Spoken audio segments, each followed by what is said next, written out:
On HBO's Inside the NFL. The Denver Broncos are 60 minutes away from the AFC title game after stampeding over the Jaguars. Everything's up to date in Kansas City, where Marty Schottenheimer has accomplished everything but a Super Bowl appearance. Vikings coach Dennis Green earned his first postseason win. We go inside the playoffs to analyze the year's best comeback. And joining us to talk about the big divisional games are Minnesota's defensive end John Randall and Packers QB Brett Favre.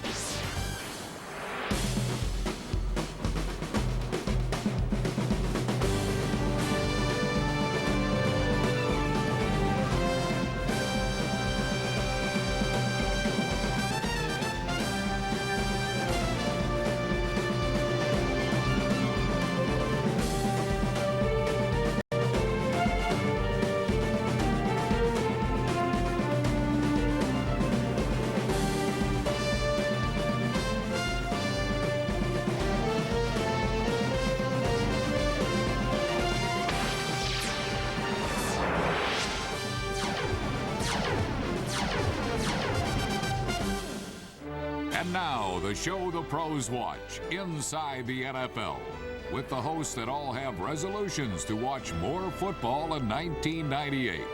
Len Dawson, Nick Bonaconti, Chris Collinsworth, and Jerry Glanville.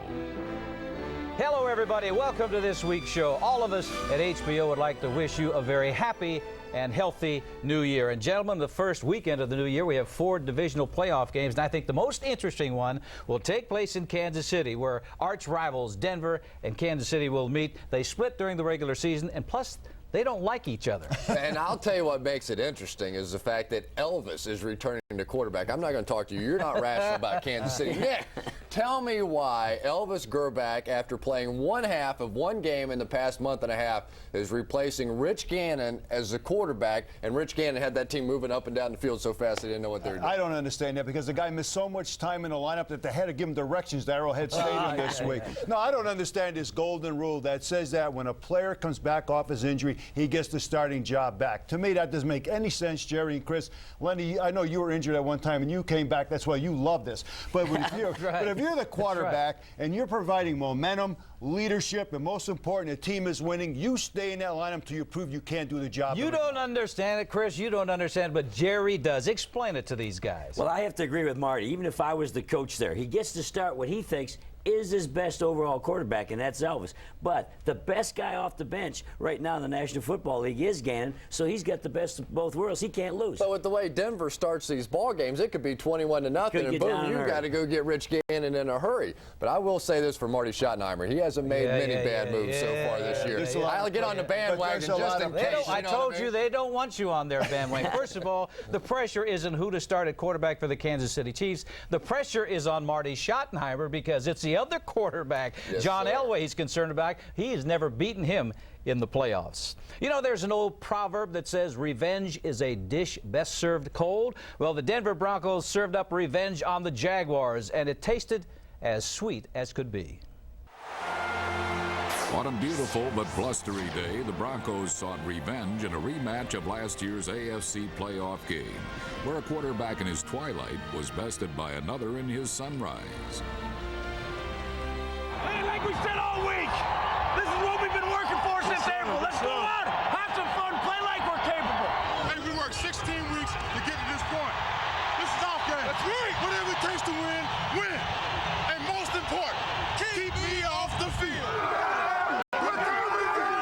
In a start that was eerily reminiscent of last season's divisional playoff game, the Broncos assumed complete control on their first drive. John Elway generaled a 7.5-minute, 15-play masterpiece that featured pinpoint passing and 8 brutal runs by Terrell Davis, none of which was more than 8 yards.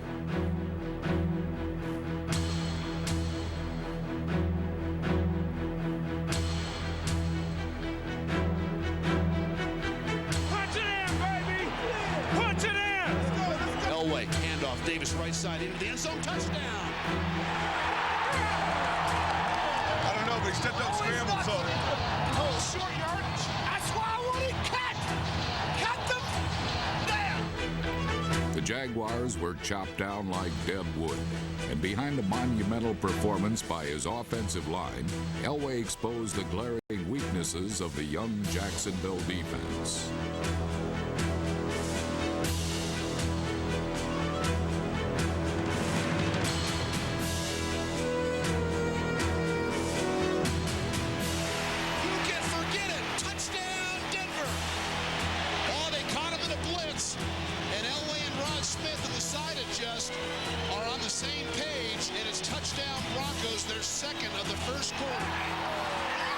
Cornerback Aaron Beasley became the Broncos' favorite target.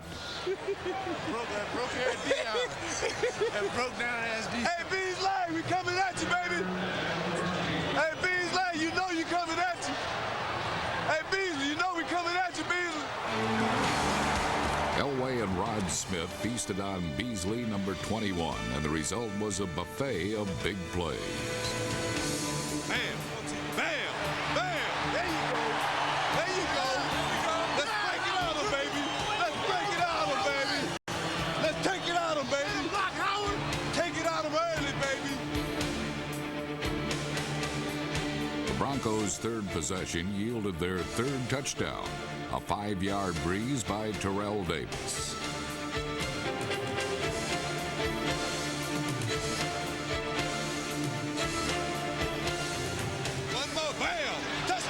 A perfect lead block by Howard Griffith, number 29, gave Davis his second touchdown. Howard Griffith leading the way. The Denver right now offensively is taking apart Jacksonville. A big early lead often tempts a team to lose their competitive edge. I bet you somewhere up there, my wife is in the stand, wanted me to go get a sack. The desperate Jaguars rallied to 21-10 and then made a play in the third quarter that stunned Mile High Stadium. We'll punt from the Broncos, 32. It's a high snap. Right-footed kick is blocked, and there goes Travis Davis. 20-10, touchdown Jaguars. Travis Davis blocks and catches it, touchdown. Travis Davis came untouched up the middle. Nobody got a hand on him, and it's like he snatched the ball right off of Ruin's foot. Go, D, let's go! Come on, D! Come on, D, Dropping, it's going to be hit, sacked. The ball is loose, it's on the turf, and the Jaguars have recovered it. The Jaguars have recovered a John Elway fumble. This stunning reversal of fortune provided the launching pad for the Jaguars' first concerted drive of the game. But fortune faded with a 1st and 10 at the Broncos' 16. Fumble in the snap. I think now ball is free. Broncos have it. I think the Broncos have it. Brunell had it, but the Broncos, I think, are going to get it. They do. Terrell Davis, who gained 184 yards, first used a lead block by Detron Smith, number 42, and then blocks by seemingly every other teammate to propel him for 59 yards.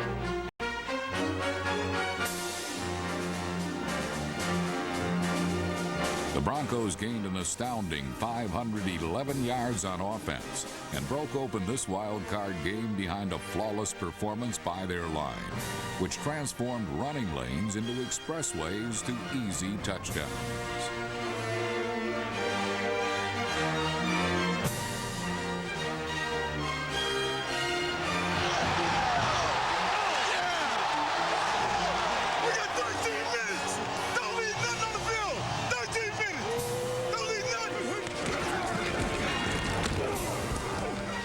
In the pocket. Pressure. Deep one. Left sideline. McCardell. Gordon has it. Intercepted in the end zone. Keep pounding, O-line. Keep pounding. The Broncos pounded and punished the Jaguars and exacted sweet revenge. The victory sets up another blood feud with the Chiefs this Sunday. Not again. Surrender. They really don't want to play. Surrender. Give up. Surrender. They don't know what hit them, T-Bone. No, they don't know what hit them. Total domination. That's what we did. We dominated them. Dominated them. I tell you what, man, when you stick together, you can accomplish anything. We started off just like this. We leveled out. You guys hung in there. We were able to play a great football team, and we got it done. I'm really proud of everybody in this room. Mike Shanahan knows the next step is through Kansas City, and that's not going to be very easy. That's a difficult task because no visitor has won at Arrowhead all year. Marty Schottenheimer's team has the home field advantage throughout the playoffs. Now, will this be the year he finally gets to the Super Bowl? Andrea Joyce offers some clues.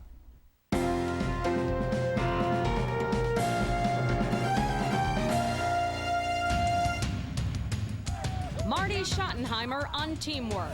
Stand up. Let's fight together. One play at a time. Let's get Marty Schottenheimer on defense. Chase the ball, and then hands up. The ball's going to come out low. Go get him. Marty Schottenheimer on the next step. We are AFC Western Division. I'm not, hey, and I ain't satisfied either, my friend. Here in Kansas City, there's been a lot to celebrate this holiday season, and now as a new year dawns, Marty Schottenheimer faces an old dilemma: how to turn his Super Bowl contenders into actual Super Bowl participants. Hard to believe the NFL's winningest coach in the regular season the last 13 years has never made it to the big game. We have over 100 years of NFL coaching experience on this staff and only 2 Super Bowl rings. That kind of represents how difficult it is. Schottenheimer hasn't won his yet, but he has been close, 3 times to the AFC Championship game. With Cleveland in 1986, he was done in by Elway and the drive. Then in '87, it was the fumble. In '93, the failures followed him to Kansas City with a loss to the Bills. And in the '95 divisional playoffs, it was the upset by the Colts. The shortcomings still befuddle Schottenheimer. I don't think you can really identify any specific reason. You know, the closer you get to the pinnacle, the more difficult it is to achieve everything on that given day. You know, we've been in 3 conference championship games, and we've found different ways to not get the job done. I don't think we've learned in the playoffs what the key is. By many standards, Schottenheimer's career has been an unqualified success. In 14 years as a head coach, he's never had a losing season. The critics, however, focus on his 5-10 playoff record and his inability to get to the Super Bowl.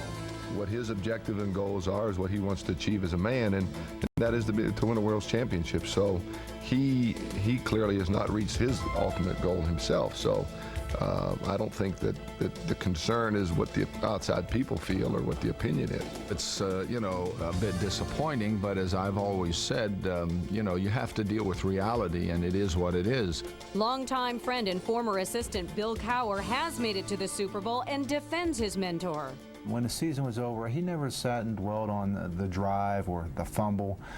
He kind of looked at the positive side of things, and I think that's the thing that was most impressive. He don't have to prove anything to anybody, and when he does get there, which he will do, there won't be anybody more happier than myself.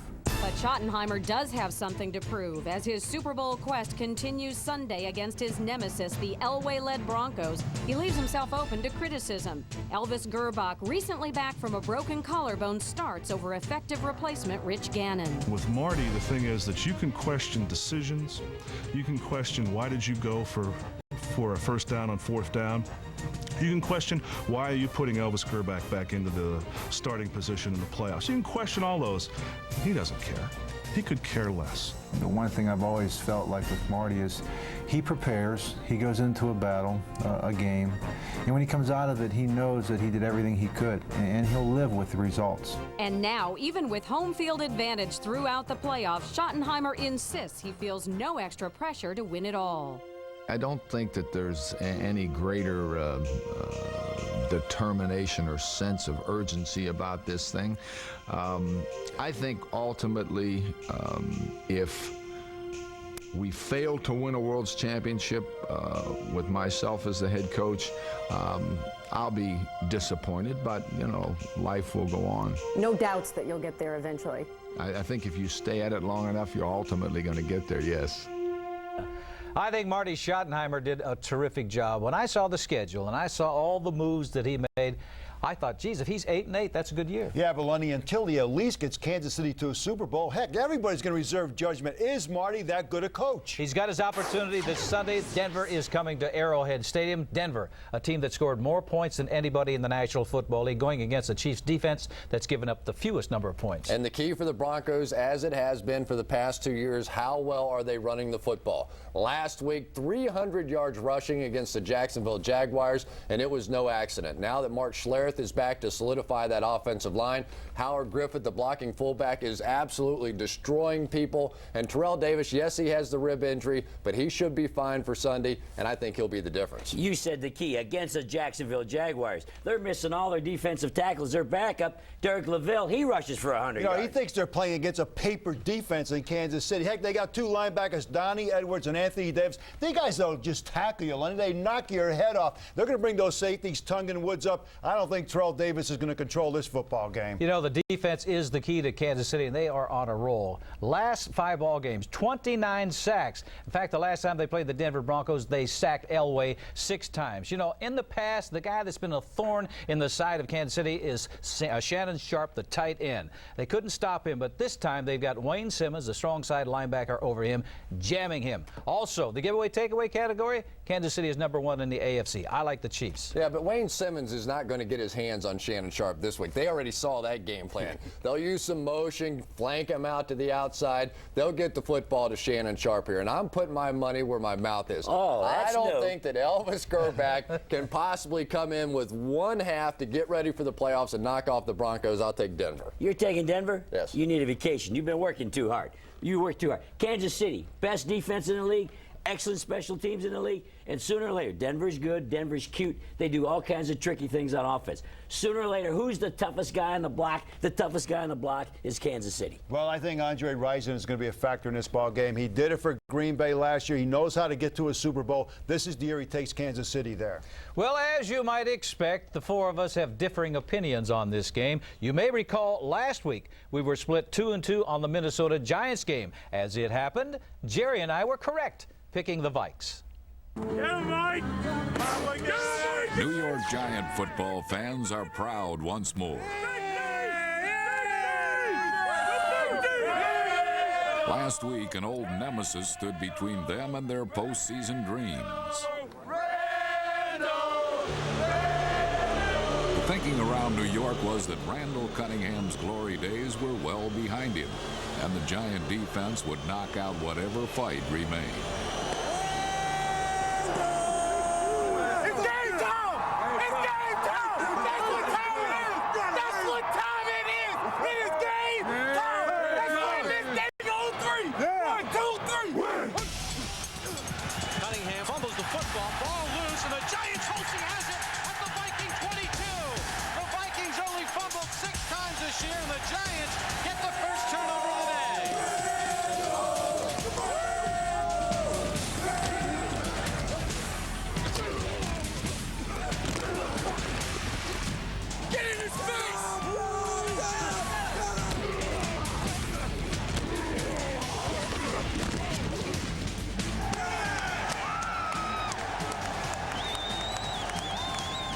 Compounding Cunningham's problems was Giant middle linebacker Corey Widmer.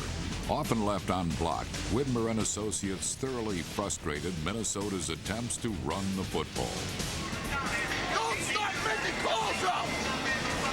Almighty, what are you doing? Hey, can you get a pick? I'm sitting inside it, man, making them run right to you. They run the same route. Cunningham on a play action, steps up, throws deep down the right sideline, looking for Carter. Intercepted by Sehorn. What a play by Jason. Running at the 15, to the 20, cuts left to the 25. He's got some field. Up to the 40. Jason Sehorn's interception typified the Giants' defensive effort against Cunningham and the Vikings. Great interception. He timed that leap perfectly. He took his time. He went right to the top and pulled the ball away. They had their 3rd turnover of the football game. Minnesota was limited to a first-half field goal. The Giants took command of the contest. Cannell drops back in the pocket, looking for Patton deep down the left side. Got his man by his step. Patton makes the catch and is tackled at the 2-yard line. All right, give me 23. Here we go. They're in there, 23. All right, Danny, here we go. High right, pass Looks to the end zone. Touchdown! Aaron Pierce makes a sliding grab, and the Giants widen their lead, and the fans go wild. While the Meadowlands rocked, the Vikings floundered. Right there, touchdown!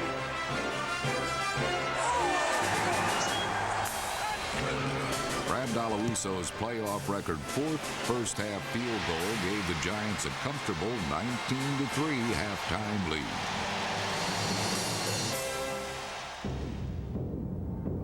But in the second half, the New York Giants began to unravel. Barber fumbles the football. It's loose at the 10.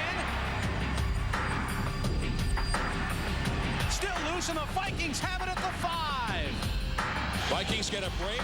Horde and Evans in the backfield. Cunningham gives to Leroy Horde. Power is close. He's in. Touchdown. Touchdown for Leroy Horde. Now, if you get yourself in trouble, third down situations, if you feel you don't have anything, tuck it and get going, all right? And then if we don't make it, we punt the ball and play defense. Randall Cunningham did not need to be told twice. His second-half improvs resulted in positive yardage and a field goal that pulled the Vikings to within 6.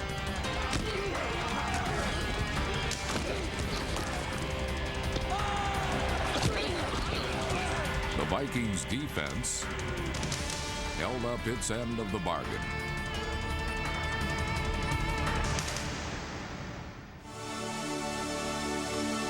As period 4 began, the Giants' season fluttered in icy limbo. A 13-play scoring drive offered apparent resurrection.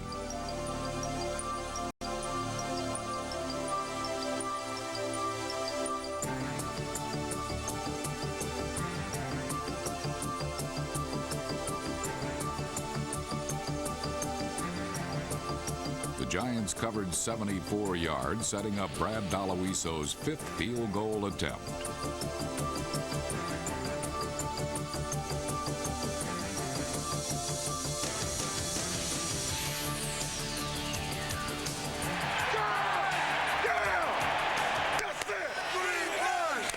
But premature optimism was about to be dealt a harsh blow. A beleaguered Randall Cunningham was still standing, and the New York Giants were about to be victimized by a minor miracle at the Meadowlands. Cunningham steps up in the pocket, throws on the run. Reed, touchdown, Vikings! All of a sudden, Cunningham, who's been off target all game long, finally puts one right on the hands of Jake Reed for the touchdown and breathed a little bit of life back in this Viking team with 1:30 left. Let's see which way the kick goes. It comes to the near side left. Callaway falls on it, and it looks like the Vikings may have recovered it at their own 38. They have. Callaway had it in his bread basket. And he lost it. Oh, my God. 3rd and 4. Cunningham looks, cocks and throws. Catch by Carter down the middle of the 40. Tackle to the 34-yard line. He held on. A pass interference penalty and a Robert Smith run put the Minnesota Vikings in position to win a game their own broadcast team had all but given up on. It's been hard work all day long for the Vikings. I'll give them credit for true grit here. I thought they had a fork in them about 5 minutes ago. This is the big one. Here it comes for the win. It's a 23-yard and a kick by Murray. It's up and it's gone. I say this goes down as one of the great comebacks when they were basically thoroughly outplayed most of the game. Keep fighting. Teamwork get you through, baby. Togetherness. This is the white Christmas that a lot of people wanted, and the Vikings have a chance to advance to play San Francisco next weekend in their first playoff win since '88. For a battle-weary veteran, there will be at least one more big game. All right, man, I tell you what. In typical grand fashion, as we try to keep pace with Denny's grand plan,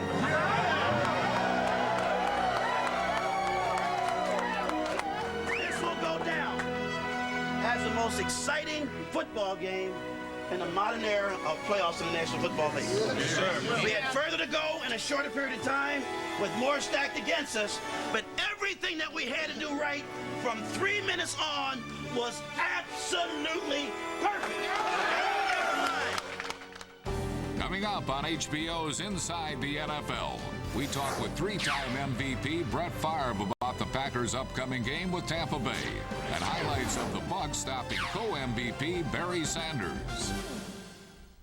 What a comeback by the Vikings. You know, they were down 9 points in the game's final minutes, but somehow it all worked out for Minnesota. Let's go inside the playoffs and look at one of the great comebacks in NFL playoff history.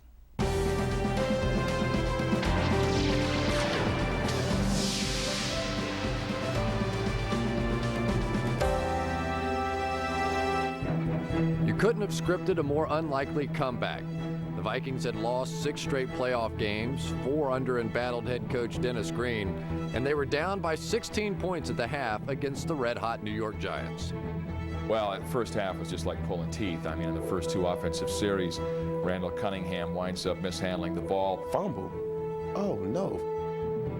Okay, we're going to go in there, stop him, or let him kick a field goal. Then you say, fumble again? Hold up, what y'all trying to do, offense? You trying to give the game away? This has not been an easy season for the Vikings, especially their coach. Earlier in the season, Green had written a controversial autobiography that was less than well received by the Vikings brass. And shockingly, the morning of the game with the Giants, Green revealed to a national audience that he believed that there was a conspiracy by local columnists to run him out of town. The conspiracy theory is more paranoia than fact. I don't believe for a second that columnists would have conspired. Do they want him out of town? I'm not going to argue that at all. I think the columnists have had stances that certainly have been anti-Denny Green. A lot of people think we want to run Denny out of town. I don't want old Denny to leave, man. Denny's worth 25, 30 columns a year. I hope Denny stays forever. Sarcasm aside, the Vikings season and Green's job were seemingly on the line. When down by 9 on a 4th and 7 with just 4 minutes left, Green curiously decided to punt the ball away. When we punted the ball, my faith began to waver. What could he be thinking? That you don't come down to a football game with 4 minutes left on one play. If it's 4th and 7 and we don't make it, the game is absolutely over. Then you tell your defense to get the ball back in 3 plays. If we work it just right, we can get 2 chances to score. Amazingly, the strategy worked to perfection after a quick Giants punt. The young Giants seemed distracted and confused most of the second half, and the Vikings set sail for yet another miracle in the Meadowlands.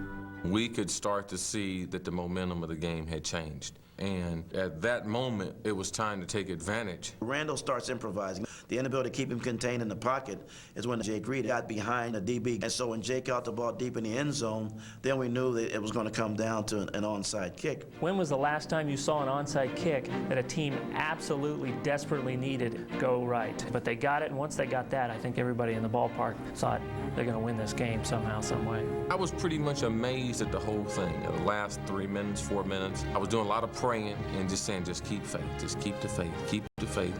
The Vikings did keep the faith while marching the ball down to the Giants' 5-yard line for a shot at the game-winning field goal. We were kicking into the tunnel end, and the tunnel fans right there are pretty vocal. At that time, I still felt like not only the team, but the fans were kind of in a shock that we were in the position that we were to win the game. I'm on the sideline, and so I'm sitting down on the bench like, okay, don't look at it. So I'm talking to myself. Look at it, look at it. Man, we made it. The Vikings' effort was headed for another embarrassing playoff performance, and they really pulled a miracle in the Meadowlands. The Vikings rewarded their team for that improbable victory over the Giants with a trip to sunny Arizona to get ready for the 49ers. And one of the beneficiaries of that move is our own Gary Myers out there soaking up the sunshine. Gary, my question, though, is will Dennis Green benefit from his first playoff victory? Chris, that victory over the Giants certainly doesn't hurt his situation, but there's a lot of factors involved here. You know, whether Denny Green will be back in Minnesota in '98. You know, first of all, he had that controversial book in the middle of the season, which did not make a lot of people very happy. But now, even more important, the team is for sale, and I think his future job status with the Vikings could be determined by who buys the team. Do they want him back? But does this group of owners want him back? Well, you know, right now, Roger Hedrick, the Vikings president, is still making that decision, and he told me that his support for Denny is still the same as it has been in the past. Now, he does admit the only way that Denny won't be back in '98, as far as he's concerned, is if the new ownership group comes in and does not want Denny. But one thing to really consider here, Chris, is Roger Hedrick himself is trying to put together a group that would buy the team. Well, what if Dennis Green gets an offer from somebody else? Does he want to come back? Chris, that's a really good question, because there's all kinds of rumors about the Raiders wanting Denny Green next year, because it appears now that Joe Bugle is going to be fired. Hedrick said that he wants to sit down with Denny after the season to ask him if indeed he wants to coach the Vikings next year. Denny told me he doesn't even want to think about that until after the season. And there's one other thing to consider, Chris. Green is going into the last year of his contract, and he says he doesn't think a head coach in the NFL can be successful coaching out the last year of his deal. So now the big question is whether the owners of the Vikings will want to give him a contract extension. How about the players? Whose side are they on? Well, they are solidly behind Green all season long through all the turmoil.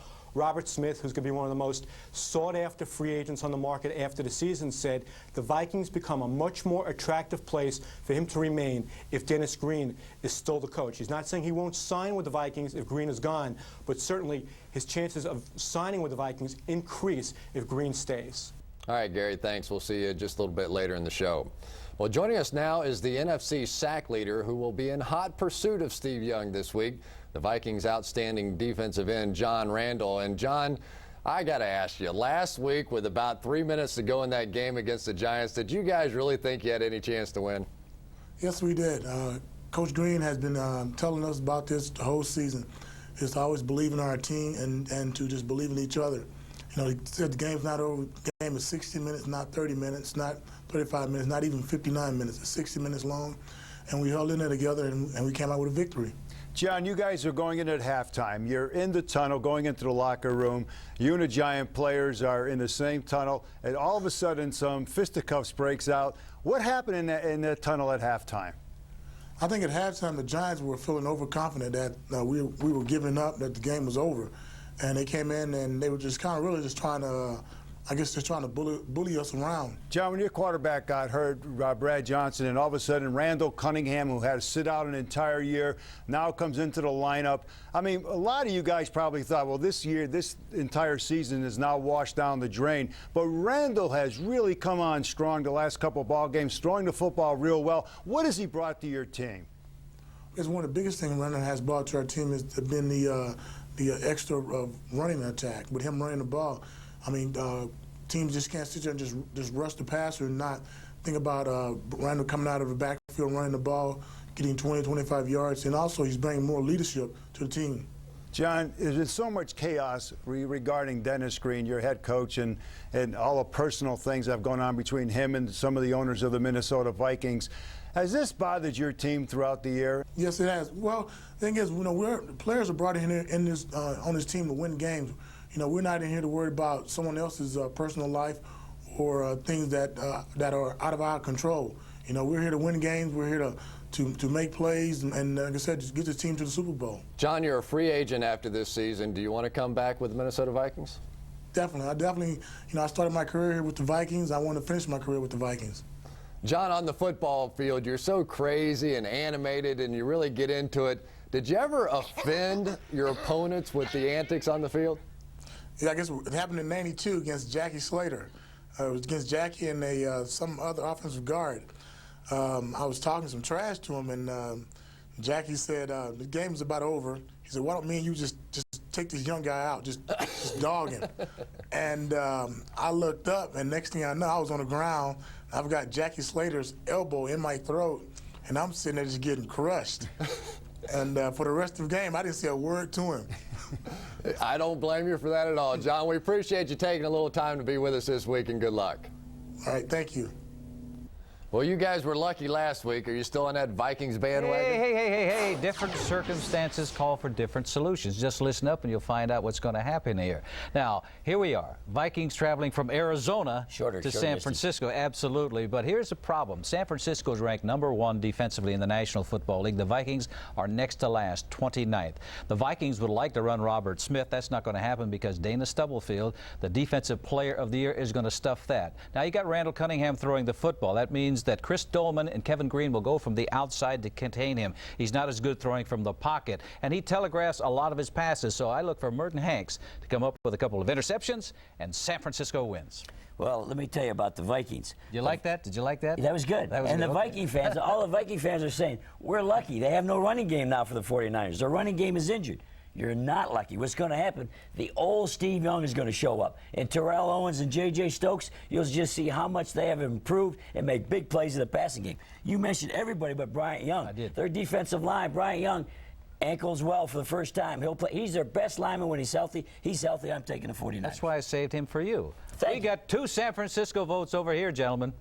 Did old Froggy over there say that the 49ers aren't going to miss Garrison Hurst? I'm telling you, he's right. I don't think they are going to miss Garrison Hurst. You know, everybody underrates Terry Kirby and Chuck Levy. Chuck Levy has had a rebirth. The last game he played, he had 60 yards rushing. You got to remember, this guy runs 4.3, Chris. I think what they're going to do to John Randall and company is they're going to run inside of John Randall. They're going to quick screen him. They're going to do things to his side to keep him off balance. And I think Steve Young is going to have a field day. Remember, if Danny Cannell and the New York Giant offense can score 20 points against this Viking defense, how many points will the 49ers score? I think 49ers win fairly easily. Yeah, but the Giants did have a running game, which the 49ers do not without Garrison Hurst, and that means that John Randall is going to be flying up that field. They may hit a couple of plays inside him, but certainly not enough. If you remember a couple of weeks ago, the way the Kansas City Chiefs really came after Steve Young when they got that early lead, that's exactly what this game is going to look like. But Steve has been so hot. I would love to pick against the 49ers in this one because I think the Vikings defense is going to really give them some problems.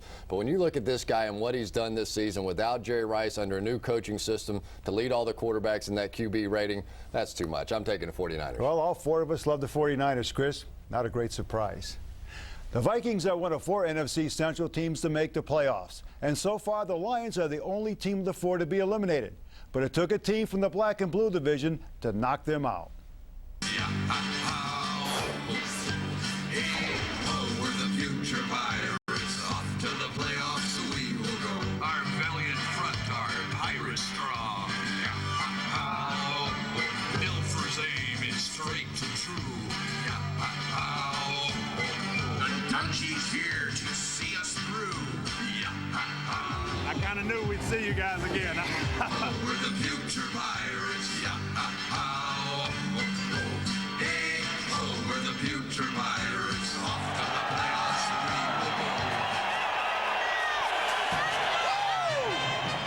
will go. A home playoff game, their first in 18 years, had Tampa Bay decked out in its swashbuckling best. But it wasn't difficult for the Buccaneers to play the role of plunderers when their opponents were blunderers, like the Detroit Lions were on this day. A floater fielded at the 13 by Carl Williams. Comes back to the near side now. Goes back to the fumble the football. It's loose. Picked up by the Lions. They've got it. No! The Buccaneers have it. So the Buccaneers dodge a huge bullet. The Lions lost their grip on the game and their season by falling short in a series of tip drills. There's a snap. Here comes Bryson Dilfer. Deep drop. Rolling to his right. Rolling. Going downfield. Oh, it's into bad. It's caught. 40 to the 35. Riedel Anthony deflected pass. Oh boy, what a catch by Romero. Protection on pass F2 was good. The last protection was excellent. Excellent. Stay after their ass now. We got to get it rolling. We're going to get it going. From the 9-yard line, Dilfer out of the timeout. Drops, looks, fires over the middle. Caught. Touchdown, Tampa Bay. High C. Copeland. Money Dilfer, nice job of just stepping up. The pocket is well protected. He's untouched. Great throw. Wow. It doesn't get any better than that. You guys are doing a hell of a job. I got all the time in the world. Keep it going. 60 minutes, same thing, 60 minutes. Unlike Trent Dilfer, Barry Sanders got little support as linebackers like Derek Brooks led a defense that shadowed his every move. With 65 yards on 18 carries, Sanders' streak of 14 straight 100-yard games came to a conclusive end.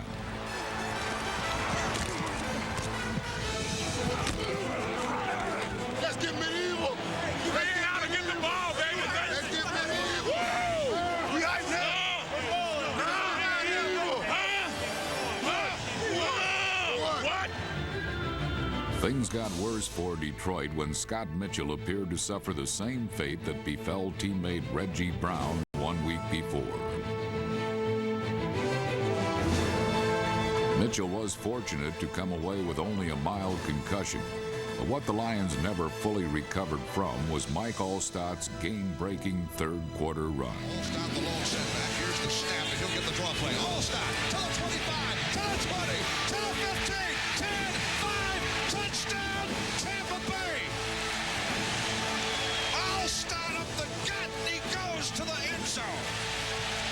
What a run by the A-Train. 31 big yards by Mike Alstott's 31-yard touchdown run sealed what was only the second postseason victory in Tampa Bay's 22-year history. Yah-ha-ha, ho-ho-ho. It's off to Green Bay, the Bucs will go.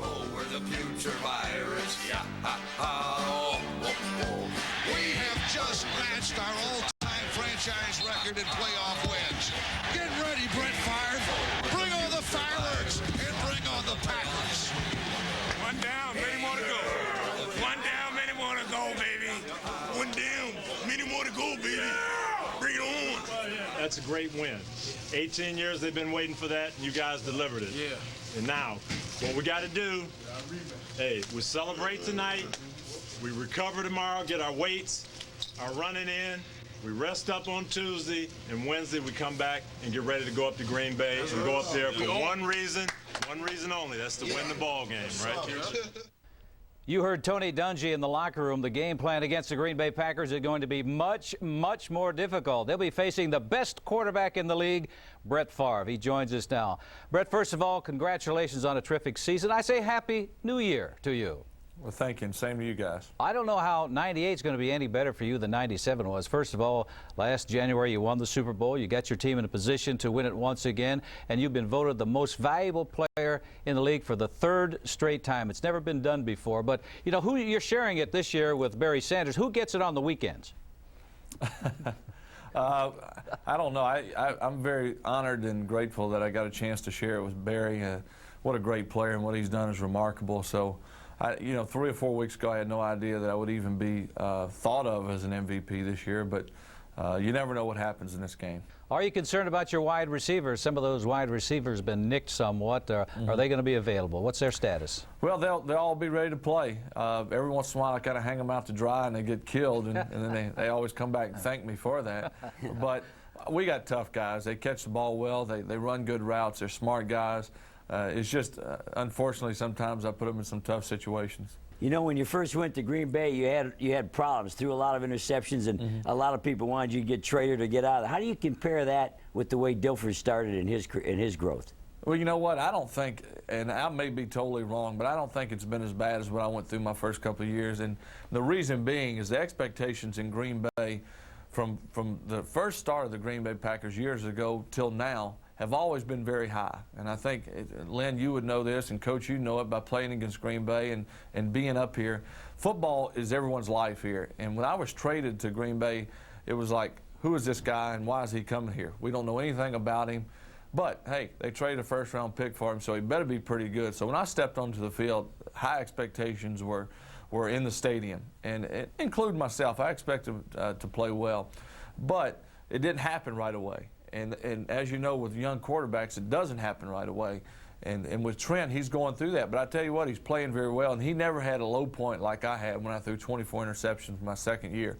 You know, I've been on the sideline, and sometimes I feel teams that come into Lambeau Field, they have doubt that they can win. Do you think that'll happen this week?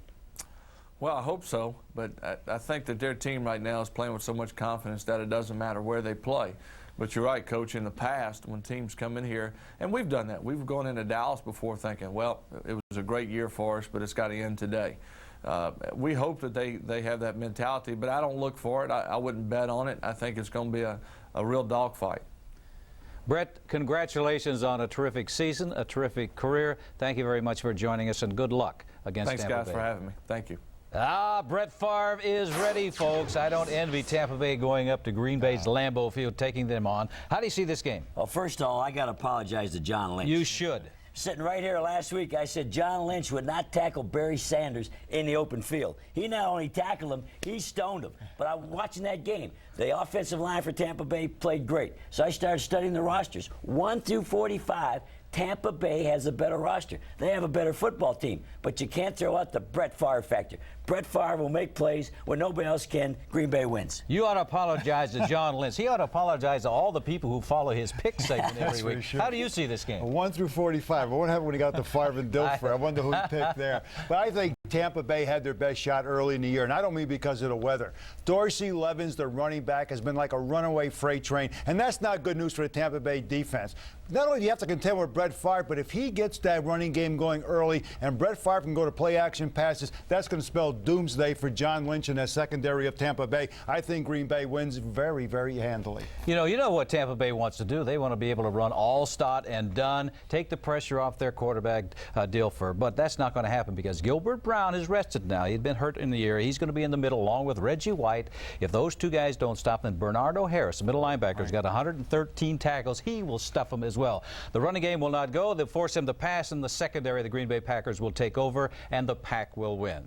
Well, that's our story over here, Chris. What about you? Well, Lenny, if the Tampa Bay Buccaneers are going to have any chance at all to win this football game, eventually they're going to have to throw the ball to get the Packers to back up a little bit so they can run the football. But I just don't think they can get it done. When you look at the improvements in this Packers defense, first of all, Tyrone Williams replacing Craig Newsome over there at the cornerback position. He has done a tremendous job and become a very physical corner. Plus, Seth Joyner has really added some pop to that pass rush. I really like the Green Bay Packers here. Well, let's bring back Gary Myers now, and Gary, talk about some of the news of this week. And the one that really surprised me was the retirement of Marv Levy. What happened there? Chris, I spoke with Marv this week, and he says he just reached a point where the anguish of losing outweighed the joy of winning. And the Bills did a lot of losing this year. They were 6-10. They lost 6 of their final 7 games. He said he felt it was going to be a while before the Bills would get back on top, and he wasn't sure how much longer he wanted to coach. Anyway, now Ralph Wilson, the Bills owner, admitted he asked Levy to change one offensive coach, but both Levy and Wilson deny that was the reason that Marv retired. Now, who's going to replace Levy? The leading contender, Wade Phillips, who's been Levy's defensive coordinator in Buffalo the last couple of years. Well, Gary, it seems that I have heard more talk about the return of instant replay the last couple of weeks than I've heard in the last couple of years. Is it coming back? Chris, this time I really think that it is. In 1998, I think they're going to vote in March to bring replay back, and you can probably point to one play, the Bryant Westbrook interception in the Jets-Lions game in the 4th quarter of the final game of the season, which the NFL has admitted was an incorrect call. That might have cost the Jets the game. The impact?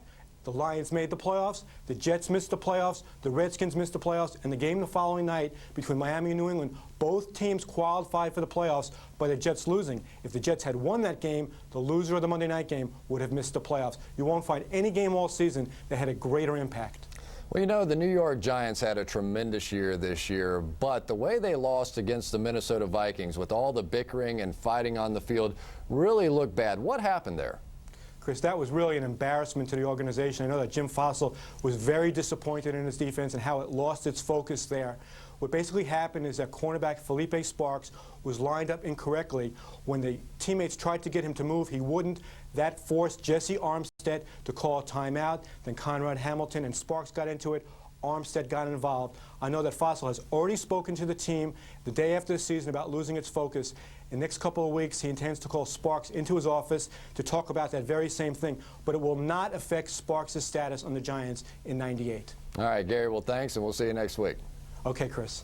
Well, last week we talked about the adjustments that the Dolphins would have to make when they played the Patriots for the second time in a week, but the only real difference was the weather and the scenery. You could call it a snow job when New Englanders try to convince themselves that the Patriots are going back to the Super Bowl. But there was nothing flaky about the Pats' determination to beat Miami in last week's wild card game. You never know if it's going to be tomorrow, baby. You got to do it today. You got to do it today. Jimmy Johnson was hoping for a breath of fresh air from his sputtering offense, which had scored just 1 touchdown in its final 2 games of the regular season. But when this contest began, neither offense was able to get much going.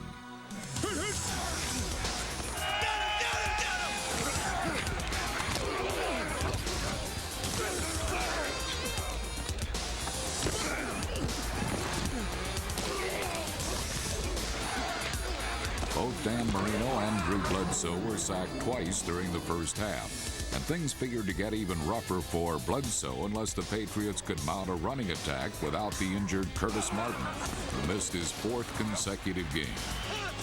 But as the day developed, Derek Cullors, number 29, established himself as a steady stand-in for Martin. Cullors paced a ground game that would compile over 100 yards for the first time in 7 weeks.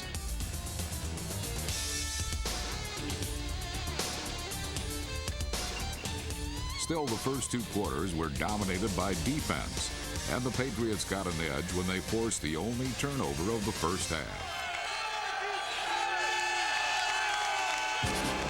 Here comes the blitz. Marino steps up, fires upfield, batted in the air, and intercepted by Chris Slade. At the 50, back to the 45. Slade's pick led to the game's first touchdown. Miami 25, direct snap to Bledsoe. Looking, firing right. On touchdown, Joe Brown. Boy, he got behind Terrell Buckley so easily. He was wide open. He ran by Terrell Buckley as if T-Buck was a storefront mannequin. The Patriots owned a 7-0 advantage at halftime. And after the intermission, New England's defense again set the tempo. I got one thing to say. We got 30 minutes of football guaranteed in 1997. Let's make it the best 30 minutes of your life. Let's make it happen. Marino quick drop. Quick slant intercepted. Picked off by Todd Collins. At the 20, at the 15, at the 10, 5. Touchdown, Patriots. Todd Collins. Complete and utter elation here in the building as Marino has done the unthinkable. The New England Patriots come up with a defensive score. That hurts and hurts bad. You just hit it again and come around again. And Willie, don't make the loop. Just go right at it. When Mike hit him in the ass, you ought to be able to go straight across and get the sack.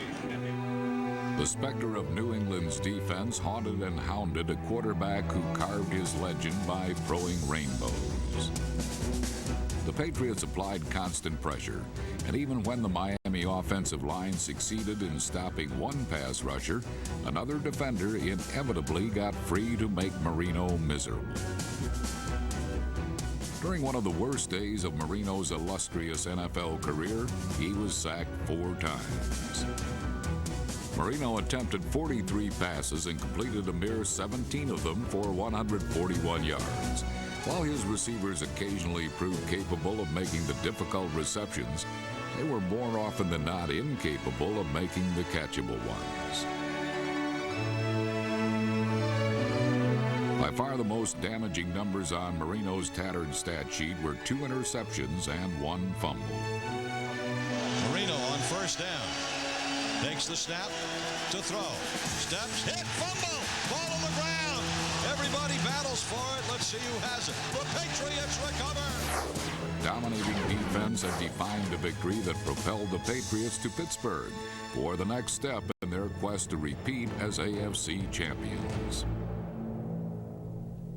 I don't think the Patriots should have any problems getting ready for this Pittsburgh Steelers team. Revenge should be on their mind. A couple of weeks ago, when we did this show from Boston, what was everybody talking about? The interception that Drew Bledsoe threw it 2 minutes ago when they had an 8-point lead. Pittsburgh took advantage of that and won in overtime. So maybe the Patriots can redeem themselves. Well, they might want to redeem themselves, but I tell you, I do have to admire their zone blitz. They went after Dan Marino, chased him right out of the stadium. But a little difference this week. They go against a Pittsburgh Steelers offensive line, a veteran offensive line, anchored by, I think, the best center playing today, Dermontti Dawson. He will give the key here. He will give the offensive line blocking, and he will stop that blitz. Nick, I don't care who's on that Steelers offensive line. If the Steelers come out in 3rd and long situations, that Patriots blitz is going to get there. Yeah, but Cordell Stewart, we all know, is no Dan Marino. You give him an inch, he's going to take 50 yards on Yeah, but Cordell Stewart's not going to be the key to this ball game. It's going to be Jerome Bettis.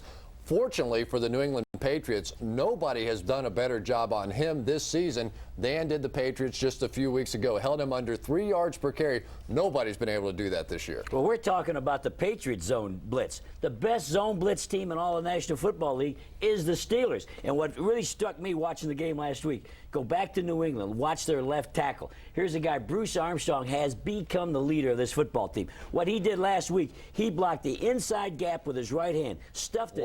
One hand, and he never took his vision off the safety on the blitz. And he would stuff the inside gap and come on, pick up the blitz, and that's how you beat the Steelers. That 2 guy's for 1. Amazing, man. 2 for 1. He should be on everybody's team. I like the Steelers, and I'll tell you why. How are the Patriots going to score with all of the guys they have injured? You got Curtis Martin, their best running back. He is out of there. Terry Glenn, their deep threat. He's had a leg problem all year long, and I saw Ben Coates, that poor guy, with his thumb all bandaged up. How is he going to catch those third down passes? And then you got the guy who's been the spark plug for the last several ball games, and it's Dave Meggett. He's the reason they got into the playoffs. So I like Pittsburgh. I can tell you exactly how this game is going to go. I've seen the Steelers enough this year. They come out, their offensive coordinator, Chan Gailey, throws the football just enough in the first quarter to make the Patriot defense back up just a little bit, and then it's Jerome Bettis after Jerome Bettis pounding the ball in there in the fourth quarter. The Steelers win again. Wrong again, football father. They're going to stop the bus. One thing New England knows how to do is stop the bus. The last time these two teams played in the playoffs, Cordell Stewart was 0 for 10. Not this time. Cordell Stewart much better. He'll win the game for Pittsburgh. Well, I agree with you. Finally, Jerry, I agree with you. Because no one's going to give Cordell Stewart enough credit. They are going to shut down Jerome Bettis early in the first half, and Cordell Stewart will sit in the pocket, and his favorite receiver, Yancey Thigpen, will tear that Patriot defense up. What do you know about that? We all agree that Pittsburgh is going to win this football game. Must be a new year. It must be a new year. Earlier in the show, we discussed the other 3 games. Now let's recap our divisional playoff picks. We all agree the 49ers will defeat Minnesota. Chris likes Denver based on their strong offensive line play of a week ago, but the rest of us like Kansas City because of their strong defense. And we all like Green Bay over Tampa Bay to win their 27th consecutive game at Lambeau Field. Last week, Chris, Len, Nick, and then I was undefeated on Saturday. I was in first place. I was 2-0 on Saturday. Maybe you should do the college picks then. Sundays have always been your problem. Well, let's see. Get your reasoning here. The season, you're way down there. Too many Sunday games. Too many Sunday games. I can understand. Earlier in the show, Gary Myers told us about Marv Levy and his retirement. I'd like your thoughts on Marv. You know, the thing I'll remember about Marv Levy is his love for the game. Here's a guy that got his master's degree from Harvard and went back to coach high school football. And his love for the game never changed from that day until the day of his retirement. Well, a few years ago, I was with Bruce Smith, and they asked Bruce Smith, could you play for Jerry Glanville? And Bruce Smith said, Jerry Glanville motivates his team. And the next part of the answer startled me. He said, you don't get drafted by Marv Levy unless you're self-motivated. I think his teams proved that. You know, Marv Levy is such a terrific coach. All you have to do is ask Don Shula. Don had so much trouble beating the Buffalo Bills. But sometimes success haunts you. Here's a guy who led the Buffalo Bills to 4 straight Super Bowls. But the legacy is he never won the big game, Lenny. Well, the legacy is he is really a class individual. I had an opportunity to meet him when he coached the Kansas City Chiefs. And Marv, you will be missed. That's our show for this week. Remember, Inside the NFL premieres each Thursday evening at 11 p.m. If you miss any part of it, you can catch it again Fridays at 7 p.m. and Saturdays at 11 a.m. So for Nick, Chris, and Jerry, I'm Len Dawson saying thanks for watching and have a happy and healthy New Year.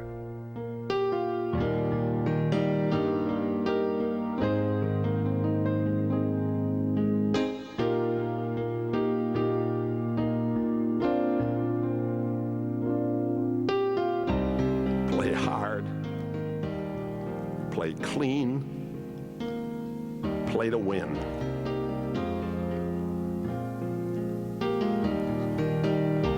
But win or lose,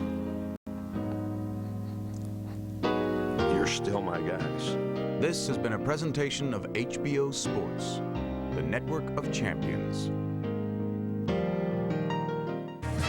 Next on HBO, 2 guys on the run with nothing in